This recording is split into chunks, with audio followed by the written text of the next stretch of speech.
With MailChimp, you get more than a URL. You get an all-in-one marketing platform to help drive sales, with things like data-driven recommendations and powerful automation tools. Get started today at MailChimp.com/smartmarketing. MailChimp, built for growing businesses.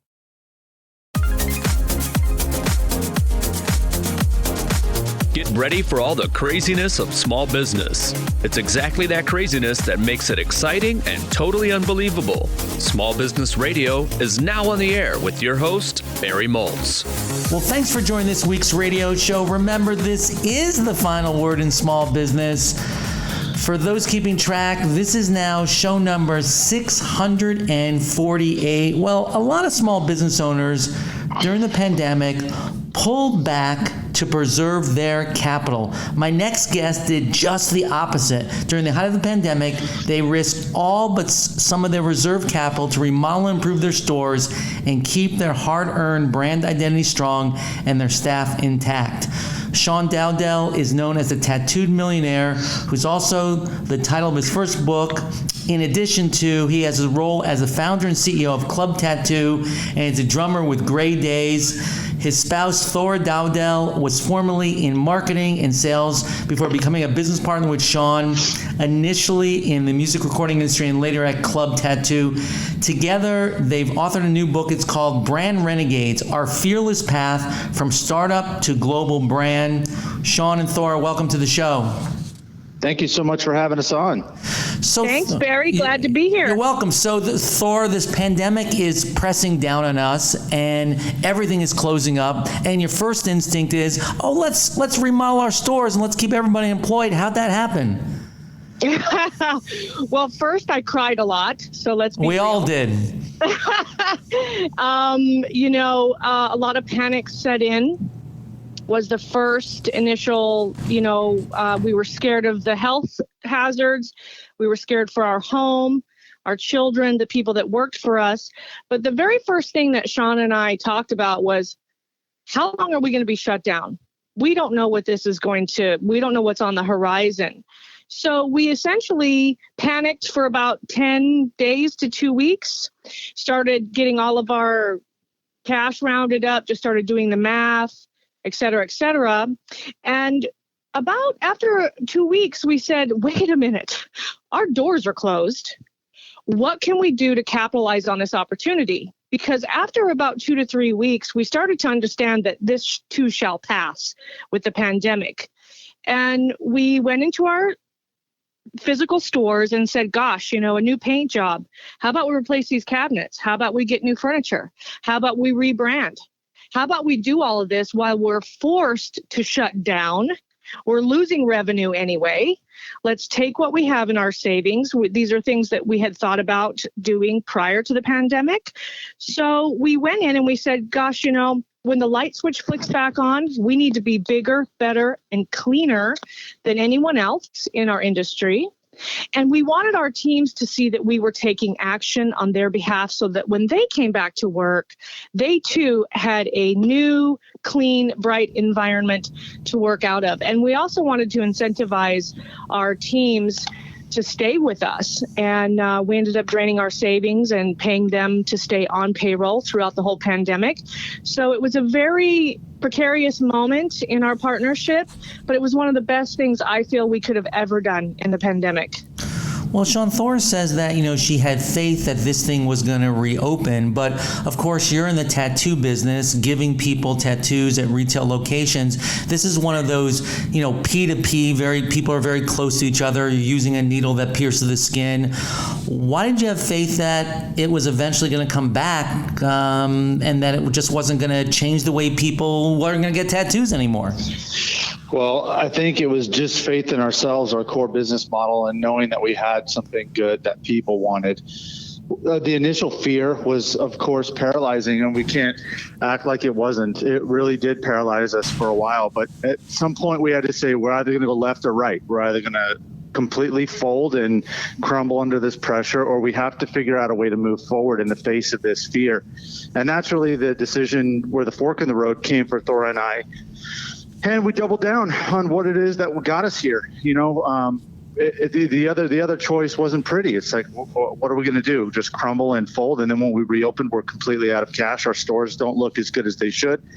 And we're at a standstill with growth. So we had to make the choice to move forward in the face of fear. And we talk about that in the book quite a bit. And it's scary, but it's better than standing still and being paralyzed. Well, Sean, where does I just want to follow up on that for a second, Thor. Sean, where does that courage come from in your life to be able to do that? Because a lot of folks just aren't able to execute like that.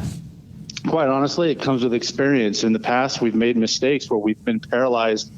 We've analyzed to the point of paralyzed, and that is not a way to move forward in business or in life in general. So it really comes from past failures and learning from those failures and figuring out what it was we needed to do and decide on to move forward. That's really where it comes from. Thor, you want to jump in there.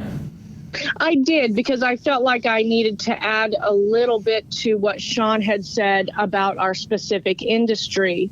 One of the advantages that we had from being in the tattoo and piercing industry, Barry, is that we were already using PPE, right? We were using gloves and masks and aprons and chair covers and barriers and cross-contamination prevention products. So we were already very well stocked with gloves and masks and all the things that other people in other industries were struggling to get their hands on. So that was the first thing that we felt was like, gosh, we already treat every customer as if they have a infectious disease. So when the pandemic came around, we knew that our business practices and things that we do already have already put in the first step of protection, not only for our teams, but for our clients. So we already felt at ease with that. So we did have an advantage because we were already used to treating our clients as if they were, going to infect you. Right, exactly. So, yeah. So that fear wasn't there. So I do have to say, in all fairness, we had a little bit of an advantage because we were already used to that. So Sean, how much money did you actually invest during the pandemic before your stores actually opened up? Well, by the end of it all, Thor and I pulled from our personal savings about $400,000 just to pay our payroll expenses to keep our staff on. That was an eye opener, and we finally did get some help from the federal government. But the first couple of months was all on Thor and I's dime, about $400,000, and then we put about another $200,000 back into our store's aesthetics. So all in a little over $500,000, $600,000, somewhere in that area. So Sean, why was it important in your mind to keep the staff on payroll? Or why not just pay them part-time or just some kind of severance and they would understand? Well, I'm going to be real honest here. When we first were told the shutdown was going to happen, we thought it was going to be for a couple of weeks. We all did. What we watched was all of these gigantic corporations just literally cut their staff. And we watched the panic set in, especially in Las Vegas, where there were hundreds of thousands of people rushing to the unemployment lines, and they couldn't get them on, and people were not being able to afford rent and food, and that happened very quickly. So I woke up one day and I just looked through. I said, I can't sleep at night knowing that we're going to have to lay our staff off. We can pay them for a while, and initially we thought it was going to be for a month. And it's like, okay, we'll swallow the $200,000 or whatever that's going to be. It didn't feel good, but quite honestly, it was our conscience to that our staff could eat, sleep, and pay their rent. That was really what that stemmed from. And we were going to do that as long as we could without bankrupting ourselves. And Go ahead, Thora. Well, and Barry, part of my role in the company is to protect us in the unemployment insurance category and in the employee claims. And for the last 2.5 decades, I have been trained that you do not want to put people out on unemployment insurance through your state agencies. It raises my employment taxes. And so I was trained mentally that you do not put people out on the government's dime. And so that was my first inclination is no way, we're not putting all these people out on unemployment because it's going to hurt us later, the way the employment taxes work. And So that was a little bit of a barrier for me. But the second one is exactly what Sean had said, is that these people who work for us, we have such a great company culture that is what made me cry every day, was thinking, gosh, are we going to put these people in the breadline? No, we want to keep them. We can't do this to them. They have kids. They're on our health insurance. That was the other thing. We paid all their health benefits while we were closed also. And one of the things that really strikes me is that when I sent an email to each and every one of them and said, look, here's your choices. Agree to stay employed with us and accept this money out of our personal savings. This is the predicament we're in. Or if you want to go on unemployment and you file with the state agency, then you're going to be on the state's paycheck, basically. So we gave the employees an opportunity to choose.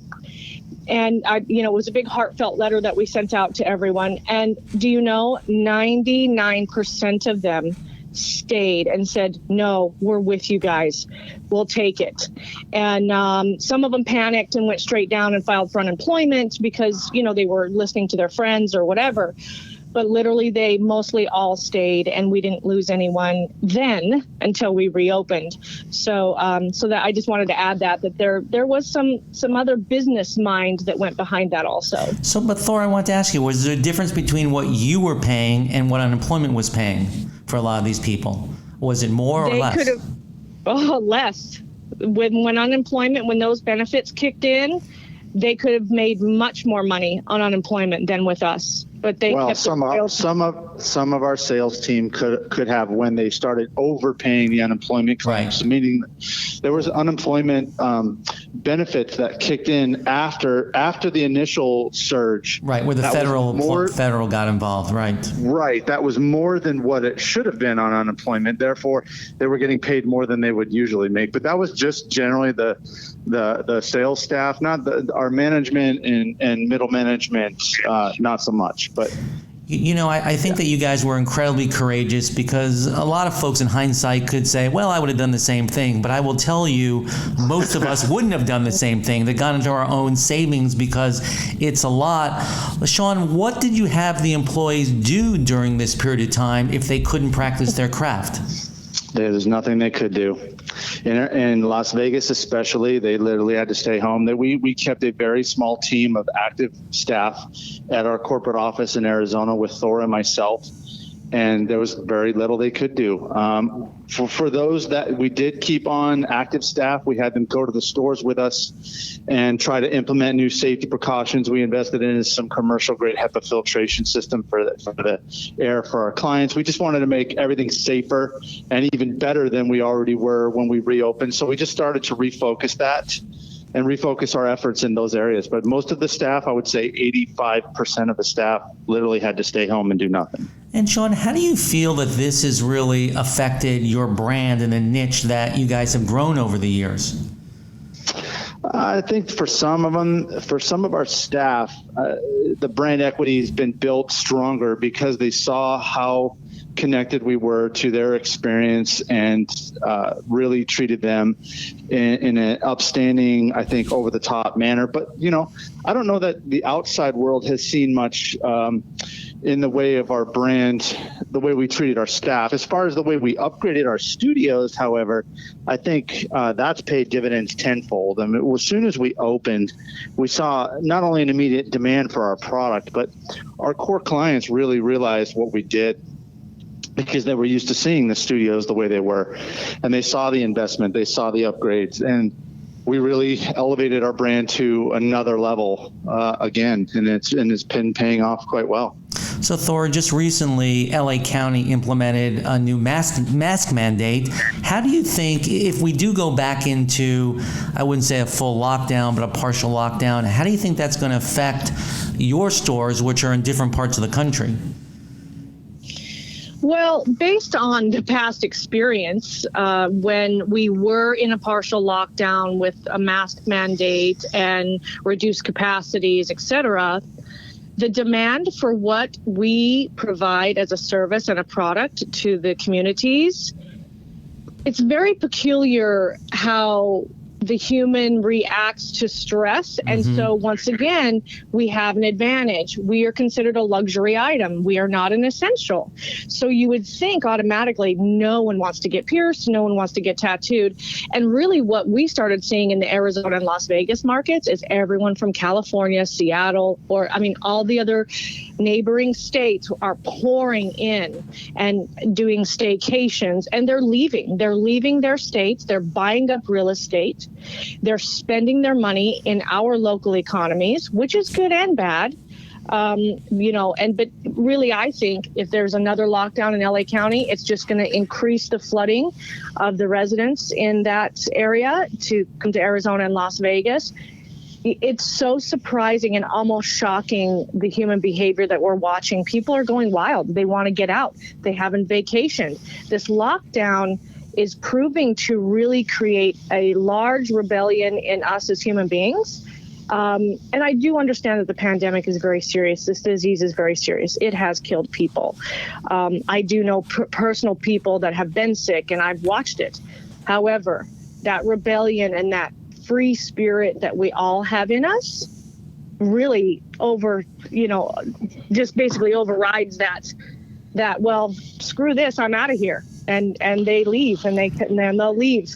And we've been to LA, and it feels like a war zone. It's terrible what's happening down there. Yep. Terrible. And during the pandemic, I built a house in Scottsdale, Arizona, so I get it from Chicago. So yeah, we're escaping. Good for you. So Sean Thor, I appreciate you being on the show. Sean, where can people learn more about Club Tattoo and get a copy of the book, Brand Renegades? You can get a copy of the book pretty much anywhere online, Barnes & Noble's, Amazon, at our website, businessgamechangers.com, clubtattoo.com. You can visit any one of our studios in Arizona, in Scottsdale, Mesa, Tempe. We've got a lot of different avenues. You can see our social media channels as well, anything Club Tattoo or Business Game Changers and Brand Renegades. Sean Thor, thanks so much. This is AM 820 WCPT in Chicago. We'll be right back.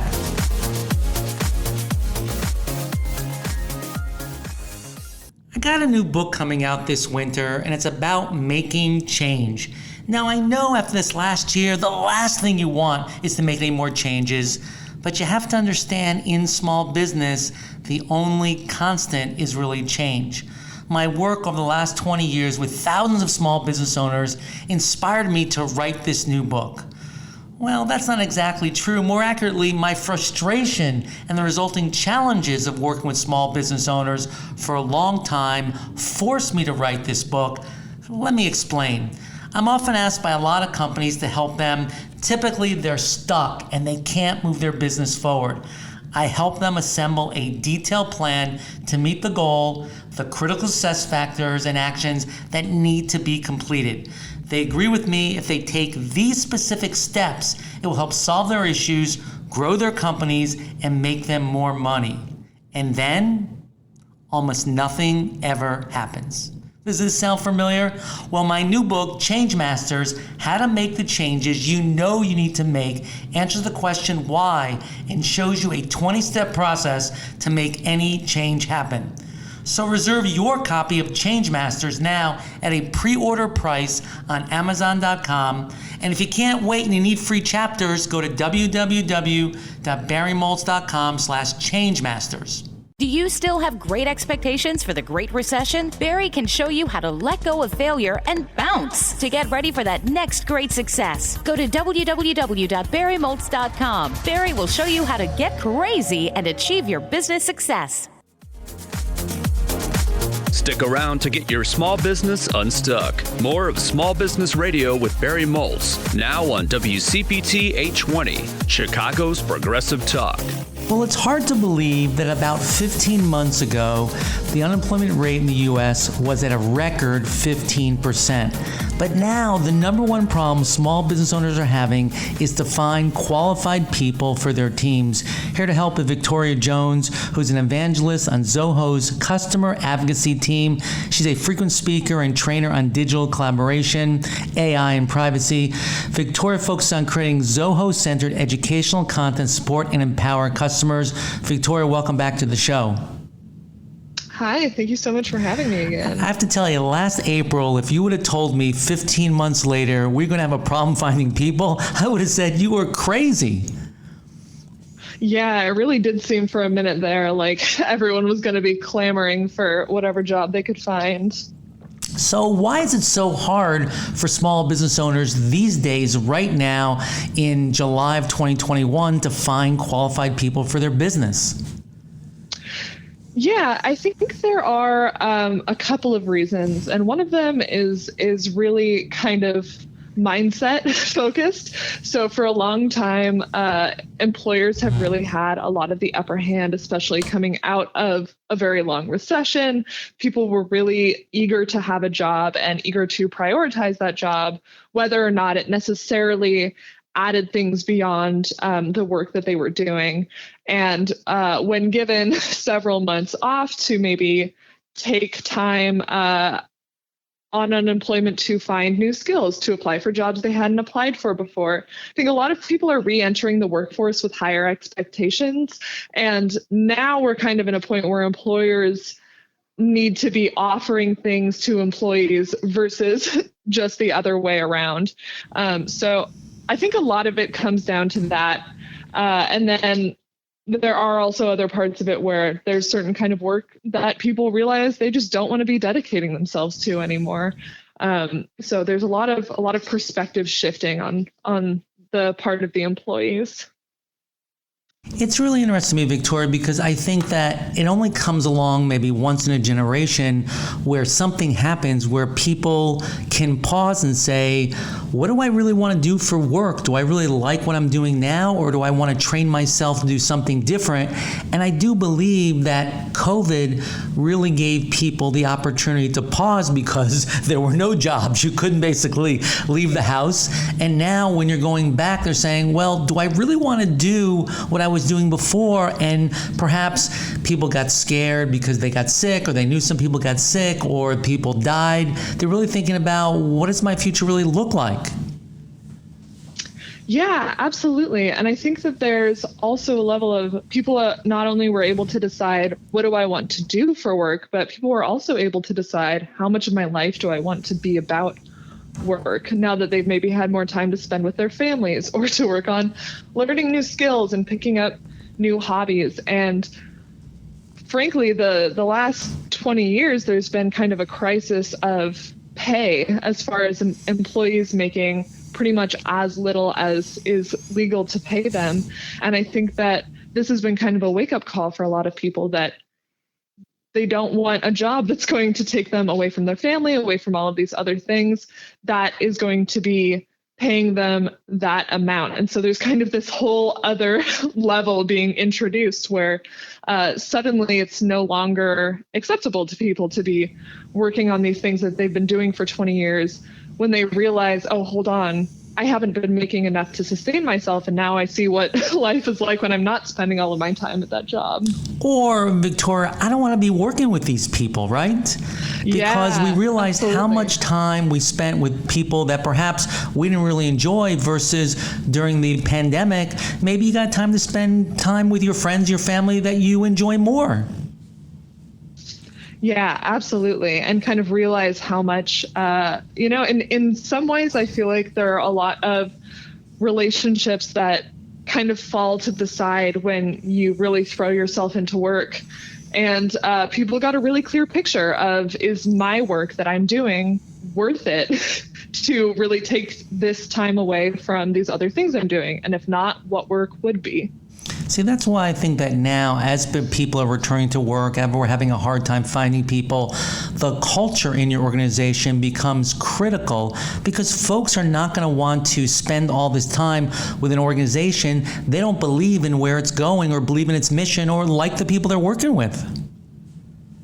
Yeah, absolutely. And I think that it's something, one of the really interesting things to me is employers who are so worried that no one wants to come into the office. And from my experience, people like going into the office sometimes. They like being able to see their coworkers and talk to their coworkers and, get some stuff done. And maybe they also want to be able to do some of that stuff at home. But a lot of it does come down to that culture. What about the culture of the office is not enticing people to come work together and see their coworkers? Well, Victoria, do you think that being in an office 5 days a week for service-oriented businesses that aren't retail is a thing of the past, or is that going to come back?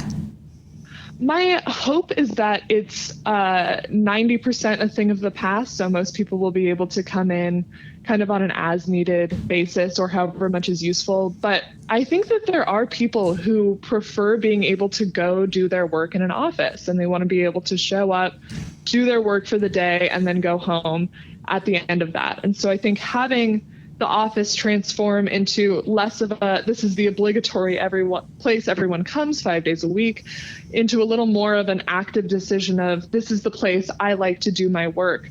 So it can kind of scale based on, who it is, what their life outside of work is like. Do they have kids that they want to be spending time around?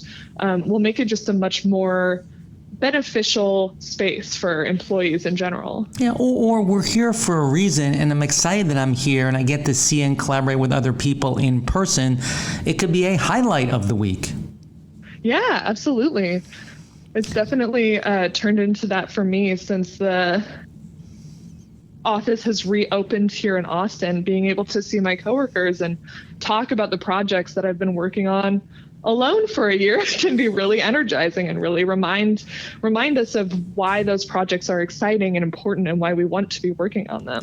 Well, one thing I think that Zoho has done really well is they stress culture, and you have something called Zohonomics. Tell us about that and how it plays into all this. Yeah, so there's for a long time, Zoho's been very work-life balance focused. And a lot of this comes down to making sure that employees aren't forced to kind of throw themselves into their work in a way that it takes over their life. So something that Schroeder talks about a lot is this idea that— Who's your CEO, your life right? Needs to be, yeah. Because everyone may not know him on a first name basis like you and I do. Yeah, easy to forget. It's important that people's lives be on track on their own methods instead of kind of being able to just throw themselves completely into work and ignore maybe other issues that they're having, other, their family, being able to see their family. And this is something that for a long time we've kind of been drifting towards. Like, we've always had very flexible hours to make sure people can, again, I keep talking about seeing your family, but it is just such an important thing because I know so many young parents who need to be spending lots of time with their kids, and so many places just don't cultivate that, and it makes such a huge difference. So being able to adjust your work schedule and your work life to your life and what makes sense for it, and not kind of forcing your life to fit around your work.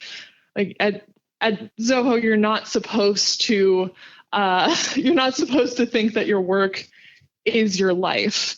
And I think that that's been really critical, especially with moving remote and working on building offices in more rural communities where we can make sure that people have a good quality of life, and that starts at the ground up. And it's not based on making people work as much as they can or making them as productive as they can be, but rather on getting a really solid foundation for them, their family, their home, and all of that. And then it really benefits us all the way up. Victoria, I love you said that at Zoho, your work is not supposed to be your life. And I think for a lot of small business owners hearing that, they're saying, well, I'm paying that person. I want their life to be work, right? Mm-hmm. And that going forward, that's not the path to loyalty, in my opinion, and a path to success, because we have to understand if people don't stay at a company and there's a lot of turnover, that's really expensive to a company. So you have to make sure that there are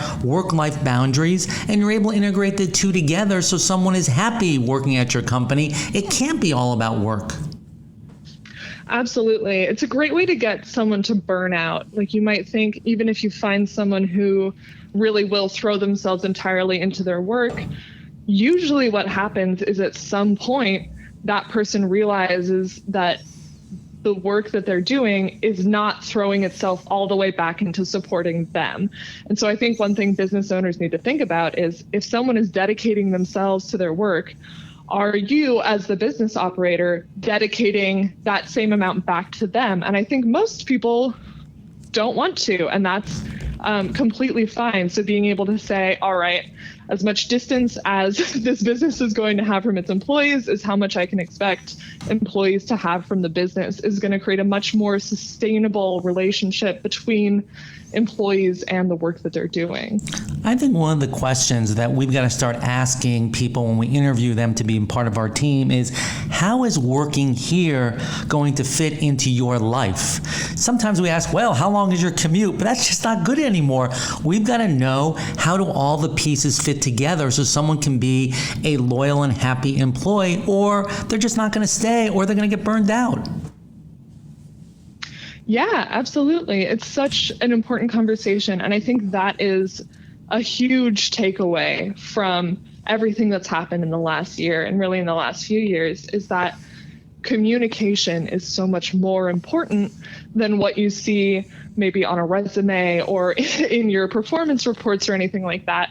If you're not talking to your employees and figuring out what's working, what's not working, what do you need from us? What do we need from you? Then you're never going to be able to get that long-term, symbiotic, sustainable relationship. And instead, you're going to end up where either you're giving too much or they're giving too much. So that communication right up front is so key to so many aspects of this. You know, and this problem is really real, Victoria, because we were just discussing a recent study where 2/3 of people that work for small business owners say that they're not going to be in their current jobs a year from now. That should scare a lot of small business owners. Yeah, absolutely. And I think that it's interesting because I've worked for a small business before, and it is something where I really threw myself into it entirely. And I loved doing that, but there's also a level of that is not a sustainable way to work in most businesses. And it's something that you learn pretty young in general. You learn, okay, I can't throw myself into this business because it's not going to be there to catch me, to help me. So you kind of have to create this distance. And so I think a lot of small business owners really need to go into it with a mindset of, how do I do this differently? How do I make sure that my employees feel supported? That I make sure that either they feel like their opinions are being taken account of, or that they're not being overly taxed by the work that they're being handed. And so being able to ask yourself really, all right, well, what am I going to do to make sure that this person doesn't want to leave a year from now, that they feel like they're either building something or that they're supported enough that this is really the best place for them to stay, is really key. Yeah, and the answer can't be, well, the reason they're going to stay is I'm paying them a lot of money, or the reason they're going to stay is because they have no other choice. That can't be the answer. Victoria, the last question I want to ask you is, what kind of tools can we provide team members to make their job more satisfying? Because I believe if they have the right tools, there's less frustration about getting the job done. Yeah, absolutely. And I think the two big ones really do come down to communication and collaboration, project management. Making sure that your employees know what they're supposed to be doing is so key, and something that is so easy to let fall by the wayside. And there's nothing worse than working from home and feeling like you don't know what you're supposed to be doing. So getting tools together that work for everyone, that are flexible enough that people can use them in the way that makes sense for them, and having all of your information be shared, be together so people can make those decisions, figure out what they need to do and do them, and also having the tools to communicate with you and with each other so that everyone kind of knows what's going on at any given time. And you don't have situations where someone's sitting at home without access to the information they need, and sometimes without even knowing what they're supposed to be doing. So what tools at Zoho do you have that can help them? Yeah, so I personally am a big fan of Connect for a lot of this because I'm such a talker when it comes to figuring out projects and how they work.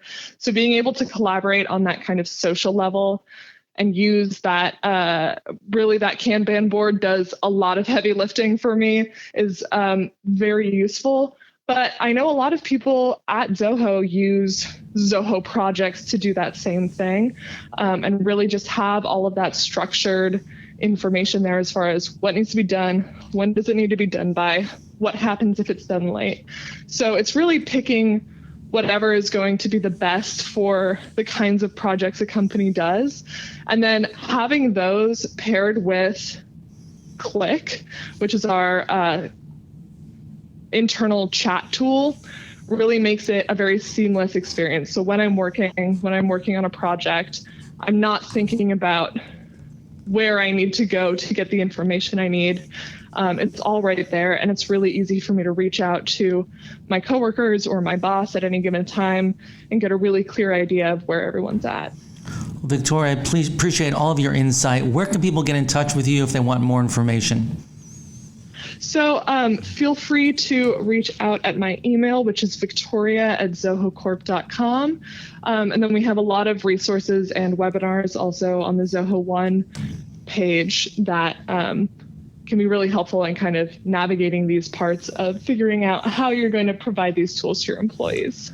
Victoria, thanks again for joining us. This is AM 820 WCPT in Chicago. We'll be right back.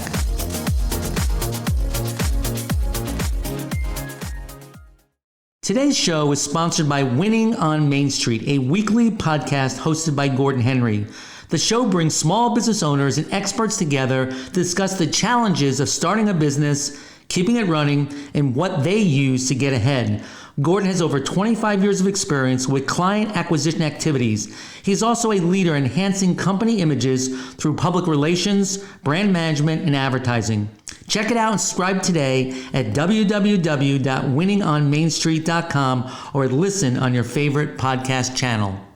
Running a small business is hard and confusing. Most entrepreneurs start a company to solve a problem and just want to focus on doing only that. Unfortunately, running a business gets in the way, and everything that comes along with it, like marketing, sales, customer service, employees, freelancers, and vendors, and money and finance. Barry's new book, Small Business Hacks 100 Shortcuts to Your Success, solves this problem. It's a simple guide for anyone in a small business to be able to accomplish one of these tasks in 5 steps or less. No more angst over the issue of searching for the solution on the web. Riva Liansky and Barry assembled these tips from their combined 50 years in business, both as small business owners and as journalists interviewing thought leaders about their path to prosperity. It's never been easier to start a business, but with so much competition moving at the speed of the internet, it's also never been so easy to fail. This doesn't have to be you. Keep this guide nearby on your desk, tablet, smartphone, or under your pillow. It'll allow you to quickly bust through most problems you'll encounter and leave more time to do what you love at your company. Stick around to get your small business unstuck. More of Small Business Radio with Barry Moltz, now on WCPT 820, Chicago's Progressive Talk. Well, new reports came out in June that inflation rose 5%, the most since 2008. What does this mean to small business owners, and what can they do about it? My next guest is Leslie Tane, who's an award-winning financial attorney and author of the book Life in Debt. She has over 20 years of experience in consumer and small business financial debt solutions. Leslie, welcome to the show. Thank you for having me today. So we haven't really talked about inflation since the last recession. What's really fueling now the 5% growth in June? Well, what's driving the biggest in changes in inflation right now really comes from the parts of the economy that are reopening, such as travel, or even in other areas that are seeing really unusually high demands. Even though that some parts of those may not persist post-pandemic and post-inflation, let's say a demand for bicycles. But we are seeing some spikes right now coming from parts of the economy that are reopening. So, for example, like airfare went to like $1, like a year ago, right? If you wanted to travel around the world, and now obviously people can travel again, so it's going up, or used cars or rental cars or things like that. Do you think that's just a temporary type of thing as the economy reopens, or does it have long-term effects? Well, inflation is usually a feature of economic recovery. Right now, demand is outpacing supply, causing shortages and price spikes in certain categories, like, for example, in travel and in used cars. So those are two really good examples of where you're seeing that happen.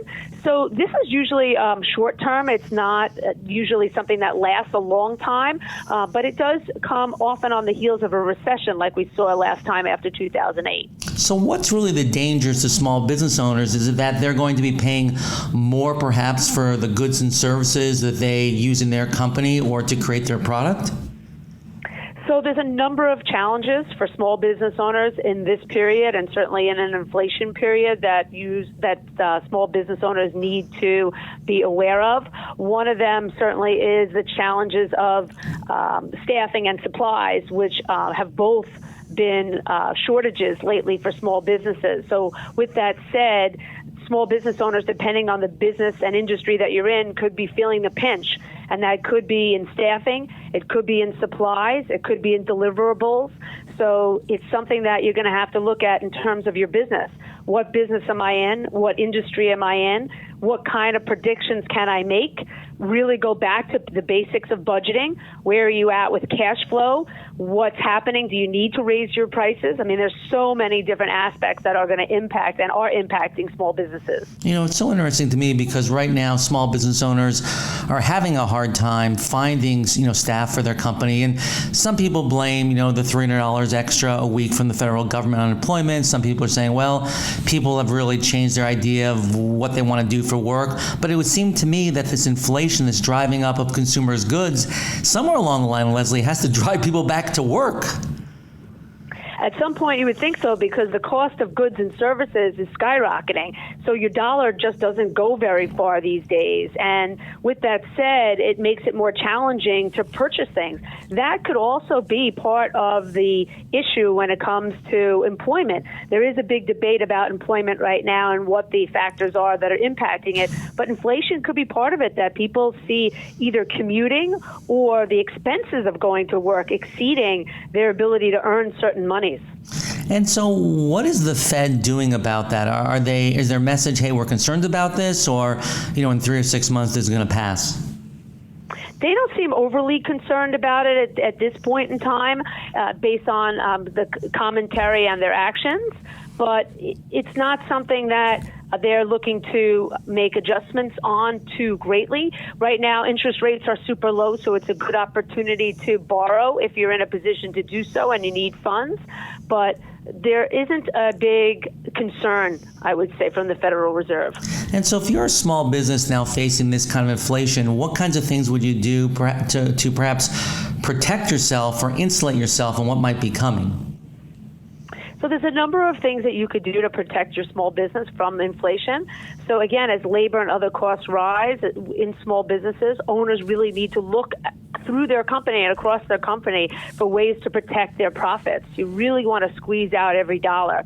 Start with a really good look at expenses to see what you need, you don't need, what you might need. Increasing income is really key as another way to really ease the impact of inflation, having more cash flow.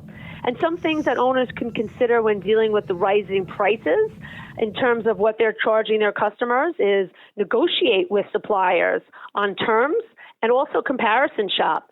Be careful about raising prices, and if you have to raise your prices in your business, be really upfront with your customers about doing so and why it is that you've had to raise your prices. Every penny counts right now, so be aware of where all your money goes. Even small leaks and small issues in your business should be plugged so that cash flow and money is not going to wasted and unnecessary budgeted items. Leslie, this goes back to the idea that you really got to be able to read and review your financial statements every single month, put together a budget, and see how you're doing against the budget and against last year. Why do so many small business owners not do that? So I'm a big fan during these times, and I've made these comments during the pandemic and during times when businesses were shut down, that you need to look at your budget and your financial statements more regularly. Once a month may be the norm, but honestly, depending on the business that you're in and how tight cash flow is, looking at your budget weekly or daily and your financials on a regular basis is super important. What I see now more than ever are small businesses going for fast cash and fast funding options that they find online because they simply don't have the cash flow to keep up with the demands of their business. Being on top of that cash flow is really important right now. I can't stress it enough, that looking at your budget, being very tight about what you're spending and where you're spending and how you're spending, and making difficult decisions as a business owner. We all had to do that during the pandemic. Post-pandemic, many businesses are finding themselves in that position again, or continued, or even for the first time for some businesses. But with that said, really important to take a look at those financials and a line item budget and what's going on so that you're in control of the finances in your business. It's good that a lot of small businesses got the PPP loans. It kind of, cushioned, some of the effect that was going on. But as you're talking about, a lot of them are going for this fast cash kinds of loans, but those are really expensive, aren't they? I've seen some have rates of 30 to 50% a year. They do. They're not really considered loans the way they're written and drafted. They're considered futures purchases or inventory purchases. So they're designed to stay out of the loan world, to get around high interest rates. They do have very high interest rates. I've seen anything from 30 to 60 or even 80% interest rates on some of these type of lending tools. With that, small businesses unfortunately have long gone through PPP money, may not qualify for additional SBA or other government funding, and find themselves in a position that they just simply don't have the credit or cash flow due to the economic downturn from last year to go to traditional funding. And banks don't lend the way they used to, especially during these type of circumstances. So with that, these funding options become really easy for small businesses. And I have clients all over the country who are borrowing this type of financial product and finding themselves with 3, 4, 5 different types of products similar to these, and with tremendous amounts of financial constraints as a result. And they usually have to be paid back in an accelerated period of time, and that can eat up all your cash flow, right?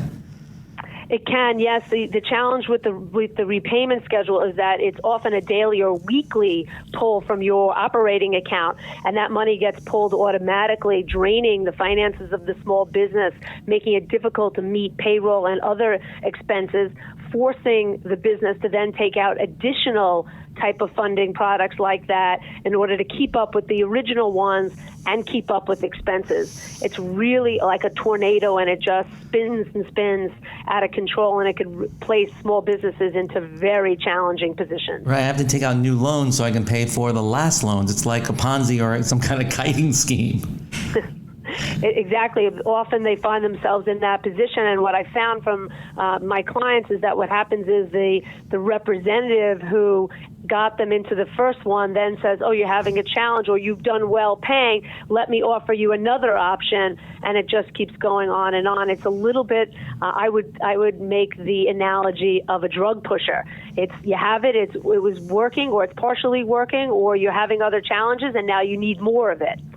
I remember early in my career when I used credit cards a lot and had a lot of credit card balances, I'd reach my limit of $2,000 and they say, oh, great, you're at $2,000. Here's another $1,000.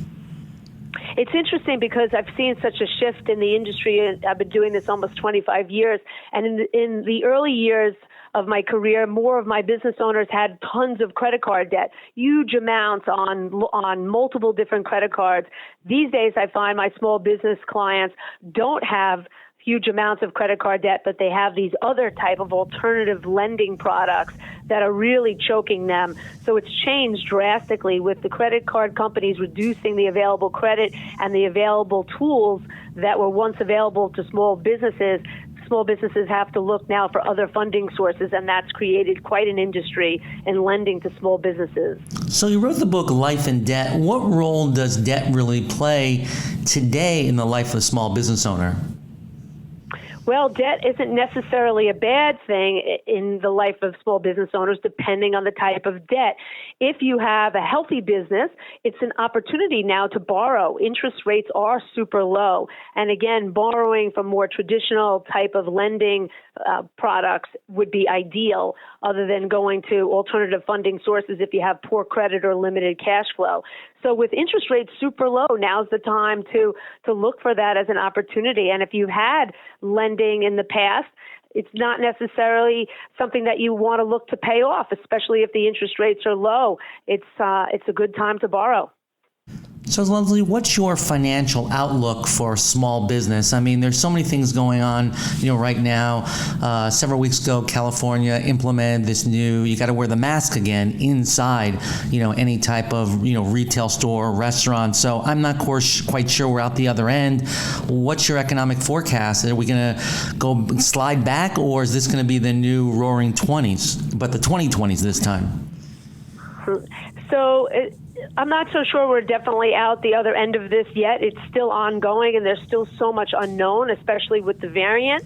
And that brings some concern for small businesses and what to expect if certain areas of the country that are impacted more by these changes have to adjust. And with that said, I think that we're still in for a little bit more turbulent times.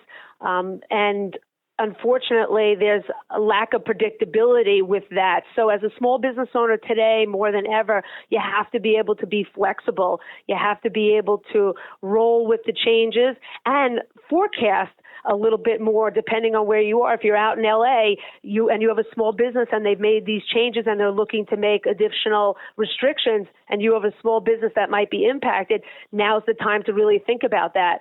Other areas as well, depending on where the type of business that you have and the area that you're in, you definitely want to get your head out of the sand and be paying attention to what's going on so that your business can adjust if things change again. I mean, we're going to go into fall again and winter again, and there's definitely going to be a lot of unknown with the coming seasons. Well, I know at least some people are happy about the reinstated mask mandate. It's the mask manufacturers, because masks recently have been on sale. Maybe they're not going to be on sale anymore.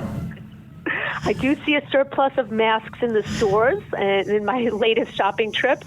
And I said recently, do I need to buy more of these?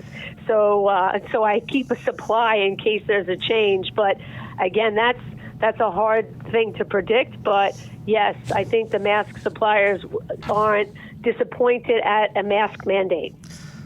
Well, Leslie, where can people get in touch with you and your law group?